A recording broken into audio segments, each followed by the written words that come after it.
Sumit ji, board of peace क्या है जिसका ट्रंप की तरफ से पीएम मोदी को निमंत्रण भेजा गया और पूरे देश में इस वक्त इसकी चर्चा हो रही है? मोनिका जी, अगर हम बोर्ड ऑफ पीस की बात करें तो इसको आपको बहुत बड़ा एक जियोपॉलिटिकल इवेंट मानना पड़ेगा, क्योंकि ये बोर्ड ऑफ पीस जो है, जब इसके बारे में बात हुई तो हमने बात की थी भाई गाजा की एक नीचे की कमेटी बनेगी गाजा के लोगों की, फिर एक बीच में एग्जीक्यूटिव कमेटी बनेगी, फिर बोर्ड ऑफ पीस बनेगा। तब तक ये अंडरस्टैंडिंग थी 10-12 लोगों का बोर्ड ऑफ पीस बनेगा जो ओवरऑल देखेगा, ट्रंप इसके अध्यक्ष रहेंगे या चेयरमैन रहेंगे। पर जब हम इसकी नीचे में गए तो पता लगा जी बोर्ड ऑफ पीस के इन्विटेशन आ रहे हैं, और पता लगा मोदी जी को इनविटेशन आ गया। इनके एम्बेसडर ने कल वो जो ट्रम्प की चिट्ठी थी वो अपने फेसबुक अकाउंट पे लगा दी, बोला जी हमारे प्रेसिडेंट साहब ने मोदी जी को आमंत्रित किया कि आप इस बोर्ड पे बैठे और ये आपके लिए ये मतलब आपकी आपकी प्रेजेंस वहां जरूरी है। हमने कहा जी चलो अच्छी बात है। तो धीरे धीरे पता लगा ये चिट्ठियां 60 कंट्रियों को गई है। जी हाँ, 60, जिसमें से जॉर्डन है, जिसमें से चाइना भी है, जिसमें से रशिया भी है, और जिसमें से पाकिस्तान भी है। और ऐसे कर करके 60 कंट्रियों को चिट्ठियां गई है। अब आप बात पूछेंगी कि जिन कल 8 कंट्रियों पे टैरिफ लगाया था कि उनको चिट्ठियां गई है, इसके बारे में भी कुछ पता नहीं। पर उन 8 कंट्रियों का नाम फिलहाल आया नहीं है। इटली को चिट्ठी गई है, ब्रसल्स को चिट्ठी गई है, ऐसे यहाँ ब्राजील को चिट्ठी गई है, यहाँ अर्जेंटीना को चिट्ठी गई है। मोटा मोटा जिनके ट्रंप से अच्छे संबंध है, जो बड़ी कंट्रियां, पावरफुल कंट्रियां अक्रॉस द वर्ल्ड, उनको चिट्ठियां गई है। अभी पूरा लिस्ट हमारे पास है नहीं, पर हाँ बोर्ड ऑफ पीस बन चुका। और इसका ऑब्जेक्टिव क्या है देखिए, इसे मार्को रूबियो एक फाउंडिंग मेंबर बना दिए गए हैं, और जेराल्ड कश्नर को और स्टीव विटकॉफ को जो एग्जीक्यूटिव कमेटी में मेंबर थे, उन्हें ये बोर्ड ऑफ पीस का भी मेंबर बनाया गया। इसमें तैयब अर्दोगन को भी चिट्ठी गई है। जी हाँ। अब पाकिस्तान को पहले क्लियरफाई कर दूं, जो पाकिस्तान को चिट्ठी गई तो जो भारत में एम्बेसडर है इसराइल के, उन्होंने कल क्लियर कर दिया जी पाकिस्तान हमें माननी नहीं होगा, पाकिस्तान के साथ कोई सिस्टम चलने वाला नहीं है, हम इसराइल इसको ऑब्जेक्ट करते हैं कि इसराइल पाकिस्तान को तो नहीं मानेगा। अब समस्या ये है, अगर आप इस चीज का के एनालिसिस करें मोनिका जी, 60 लोग बोर्ड ऑफ पीस के लिए तो नहीं जी। गाजा इतनी सी जगह है जी, गाजा तो हमारा मान लीजिए मतलब एक ईस्ट दिल्ली जितनी जगह है। तो ईस्ट दिल्ली को डेवलप करने के लिए दुनिया के 60 बड़े नेता, फिर एग्जीक्यूटिव कमेटी, फिर नीचे वाली कमेटी, इतने लोगों का काम क्या है भाई? ये शायद 2-4 लोगों की कमेटी भी डेवलप कर ले। सवाल ये है ट्रंप क्या कर रहा है। ट्रंप का एक जो ये पत्ता है, एक जो इसने कहते हैं ना अपनी चाल चलिए, ये एक यूनाइटेड नेशंस का ऑल्टरनेट बना रहा है। यानी कि यूनाइटेड नेशंस अभी डिफंक हो चुका है, यूनाइटेड नेशंस में कुछ दांत नहीं रहे, यूनाइटेड नेशंस से कोई बड़े फैसले नहीं होते। तो यूनाइटेड नेशंस का पत्ता साफ करने के लिए, यूनाइटेड नेशंस सिक्योरिटी काउंसिल का पत्ता साफ करने के लिए, और जो P5 जो बिल्कुल स्थगित हो गया, और ये तो बड़ी विडंबना है, बड़ा ही मैं क्या बोलूं, मेरे पास शब्द नहीं बोलने को, कि भारत जो सबसे पॉपुलस कंट्री है उसको P5 में जगह नहीं मिल रही है। तो यूनाइटेड नेशंस जो बनी थी वर्ल्ड वॉर 2 के बाद बनी थी, और इसमें वर्ल्ड वॉर 2 का ही ऑर्डर है। उसके बाद दुनिया कहां निकल गई, दुनिया कहां पहुंच गई, बेचारे अभी पुराने जमाने में फंसे पड़े हैं। समस्या तो ये, मसूद अजहर को आज आप आतंकवादी घोषित करो तो चाइना 5 बार टेक्निकल होल्ड लगाता है। तो वैसे भी जिस संस्था में आप चाइना को घुसाओगे, ये मैं आज नहीं कह रहा हूं, 5 साल से कह रहा हूं, जिस संस्था में आप चाइना को घुसाओगे वो संस्था आज कल परसों बर्बाद होनी है। वो यूनाइटेड नेशंस हो, क्योंकि WTO, वो उस चीज के हर रूल को अपने फायदे के लिए यूज करेंगे, उस चीज के इंस्टीट्यूशन का पूरा दुरुपयोग करता है। चाइना ने जब से इसमें आया है, वैसे सीट तो हमने ही दी थी, चाचा नेहरू ने बोला जी भारत को तो चाहिए नहीं, आप चाइना को दे दो। वैसे ऑफर भारत को हुई थी।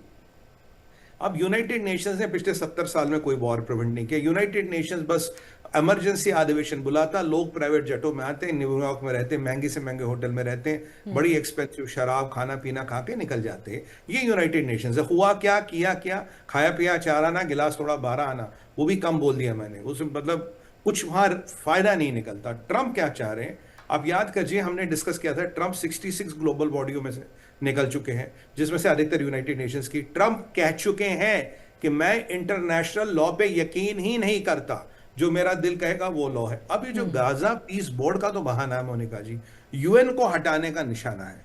अगर ये गाजा पीस बोर्ड में मान लीजिए भारत बैठता, चाइना बैठता, रशिया बैठता, और दुनिया के ऐसे 60 दिग्गज देश बैठते हैं, भाई 201 कंट्रियां तो टोटल विश्व में है, अगर वो बैठ जाए तो यूनाइटेड नेशंस की रेलेवेंस क्या रही, जो 70 साल से वैसे कुछ नहीं कर पा रहा। तो यूनाइटेड नेशंस को धक्का देने का एक प्रयास है, गाजा का बहाना है। गाजा को डेवलप करने के लिए मैं आपको कह रहा हूं कि हमारे यहां से किसी सेक्रेटरी लेवल के बंदे को भी ले जाएंगे ना आप मिनिस्ट्री से, वो अकेले डेवलप कर लेंगे, उनको इतने लोग की जरूरत है नहीं। तो ये जो लोग यहां पे लाए गए हैं, ये एक मौका है, रैलिंग पॉइंट जिसे कहते हैं इंग्लिश में, इसके आसपास ये बोर्ड बनेगा, यूनाइटेड नेशंस की छुट्टी की जाएगी। पर इस बोर्ड में कई सारी समस्या भी है। देखिए, अध्यक्ष ट्रंप रहेंगे, डोमिनेशन अमेरिकन रहेगा, अगर आप वोटिंग पर जाओगे वो भी अमेरिकन डोमिनेटेड रहेगा क्योंकि उनके यहाँ ज्यादा लोग होंगे, जाहिर सी बात है, अल्टीमेटली चेयरमैन ट्रंप होंगे। पर ये एक डिप्लोमेसी में एक कहावत है कि कहते हैं if you are not on the table you are on the menu, यानी कि अगर आप टेबल पे नहीं तो आपको लोग खा जाते हैं, हिंदी में ये उसका अनुवाद है। तो डिप्लोमेसी में जब बड़े फोरम बन रहे हैं, मान लीजिए चाइना बैठ रहा है, रशिया बैठ रहा है, दो चार और बड़े मुल्क बैठ रहे हैं, तो भारत के लिए वहां बैठना एक जरूरी हो जाता है, एक अनिवार्य हो जाता है। क्योंकि अगर भारत वहां नहीं बैठेगा, वो कुछ भी फैसला करते रहेंगे, भारत क्या कर लेगा? भारत का बैठना जरूरी है। अब भारत बैठता तो यूनाइटेड नेशंस की लेजिटिमेसी को चैलेंज करता, यूनाइटेड नेशंस है क्या? अब भारत वहां बैठेगा तो साथ में आपको वो जहादी पाकिस्तान बैठेगा। भाई पाकिस्तान और हम तो मतलब कहाँ राजा भोज और कहाँ गंगू तेली, ऐसा तो बैठ नहीं सकता। तो कुछ ऐसी चीजें हैं। दूसरी बात, क्या इस पीस बोर्ड का जो भी फैसला हो वो माननीय होगा? ट्रंप कह रहा है जी यूएन का एक अधिवेशन है जिसके अनुसार ये पीस बोर्ड बना है। बना तो है, पर उसमें उस अध्यादेश में ये कहीं नहीं लिखा कि इसके फैसले माननीय होंगे। फिर लोग कहते हैं कि अगर इसके फैसले माननीय नहीं है तो भाई यूनाइटेड नेशंस का कौन सा फैसला माननीय? क्या कर लिया उसने वेनेजुएला में? क्या कर पाया वो ईरान के परिप्रेक्ष्य में? क्या कर पाया यूनाइटेड नेशंस? बट एक मसला वहां फंसेगा, मसला फंसेगा कश्मीर का। मान लीजिए कल को इसी पीस बोर्ड में कश्मीर का मसला उड़ गया, वो कहते हैं नहीं एक डिवीजन कर लो जी, आधा आपका आधा आपका, वो तो हमें माननी नहीं होगा। भाई हमारा पीओजे के हमारा है, गिलगित बाल्चिस्तान हमारा है, हमारा अक्साइड चेन है वो हमें वापस चाहिए, शख्स गांव वैली हमें वापस चाहिए। अब हमारा भाई दावा है, हमारे क्षेत्र है। अब चाचा नेहरू ने तो कह दिया था जब अक्साइड चेन गया पार्लियामेंट में, पूछा उनसे, बोला जी ये कैसे गया? बोला वहां तो घास का एक तिनका भी नहीं उगता। अब भाई भगवान ना करे किसी के कल सर पे बाल ना उगे तो फिर तो क्या कहें कि भाई निपटा दो, मतलब एक बाल नहीं उगता तो सर किस काम का? ये वही वाली बातें हैं। अब कई सारे ऐसी चीजें हैं जो यूनाइटेड नेशंस काम तो कुछ नहीं कर पा रहा पर दबा रखी है।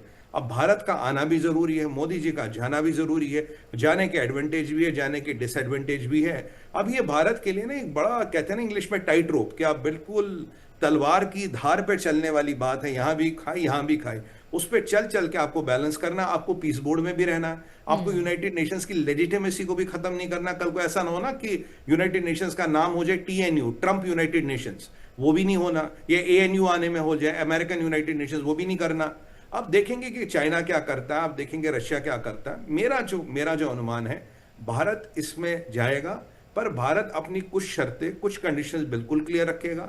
और कहीं ना कहीं इस पीस बोर्ड का जो एजेंडा ट्रंप चाहते हैं कि हर ग्लोबल फैसला यही हो जाए, देखिए बुरा नहीं है आइडिया, बट कुछ फैसले ऐसे होते हैं जो हमें फायदा नहीं देते। मैं सीधी सी बात कहूंगा, मेरे लिए तो मेरा देश मेरा धर्म सबसे बड़ा है। जो मेरे देश और मेरे धर्म को फायदा नहीं दूंगा वो मेरे किसी काम का नहीं है। मेरे लिए तो भारत सबसे पहले ना, मुझे क्या मतलब ईरान में क्या हो रहा है, इराक में क्या हो रहा है। भारत का फायदा, राष्ट्र सर्वोप्रिय, राष्ट्र से ऊपर कुछ नहीं, मैं कह रहा हूं धर्म से ऊपर देश आता है। देश है तो धर्म है, धर्म है तो हम है। तो यही कुछ समीकरण है जिसपे भारत को सोचना पड़ेगा, एक बहुत सोची समझी रणनीति के अनुसार जाना पड़ेगा और अपनी कंडीशंस को बिल्कुल क्लियर करना पड़ेगा। वैसे भारत ने अभी बोला नहीं है। अब लोगों का मानना है कि जी ये माइंड ट्रैप है, मैं नहीं मानता कि माइंड ट्रैप है। मैं मानता हूं कि अगर हम, जो भारत एक सुपर पावर है, और भारत जब सुपर पावर है हमें हर फोरम में होना चाहिए। अरे हमारे किसी की बाप की औकात थोड़ी हमसे कुछ मनवा लेगा, चाहे वो अमेरिका हो वो कोई भी हो। भाई आप कह सकते हो, पर मनवाना और हमसे अंगूठा लगवाना ये तो अलग अलग चीजें हैं ना। हम आपकी बात सुनेंगे, आदर सम्मान देंगे, इसका मतलब नहीं कि हम कोरे कागज पे अंगूठा लगा दें, ये उनको बता दें। और मैं मानता हूं मोदी सरकार में इतना दमखम है, मोदी जी में मतलब परमात्मा की कृपा, उनमें बहुत शक्ति है, बहुत ऊर्जा है उनमें। मैं नहीं मानता कि कोई मोदी का हाथ पकड़ के अंगूठा लगवा सकता। वो ट्रंप हो, वो शी जिनपिंग हो, या वो दुनिया में कोई भी बड़ा से बड़ा तानाशाह हो, किसी की औकात नहीं कि खाली कागज पे मोदी का अंगूठा लगवाए, ऐसा कोई पैदा ही नहीं हुआ। तो इसलिए हमें जाने में इतना डरना नहीं चाहिए, हमें जाना चाहिए और देखना चाहिए क्या है। भाई आखिरकार इजराइल हमारा मित्र है, फलस्तीन से भी हमारे अच्छे संबंध हैं, ऐसे तो नहीं कोई दुश्मनी है। तो एक मित्र का हित हो रहा है, एक दूसरा जिसके साथ हमारे अच्छे संबंध है उसे भी मित्र कह सकते हैं, उसका भी हित हो रहा।